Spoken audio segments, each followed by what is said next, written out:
সবাই কেমন আছো? আমি বনানী। আজকে দুপুরের থালিতে আছে প্লেন ভাত, নিম পাতা ভেজে আলু সেদ্ধ দিয়ে মেখেছি, কাঁচা তেল, লঙ্কা আর নুন দিয়ে।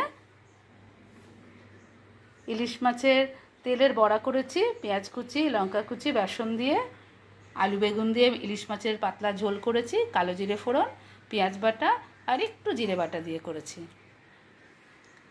ইলিশ ভাপা করেছি, সর্ষে, পোস্ত, কাঁচা লঙ্কা বাটা, কাঁচা তেল, নুন দিয়ে ভালো করে ম্যারিনেশন করে রেখে 15 মিনিট রান্নাটা করেছি।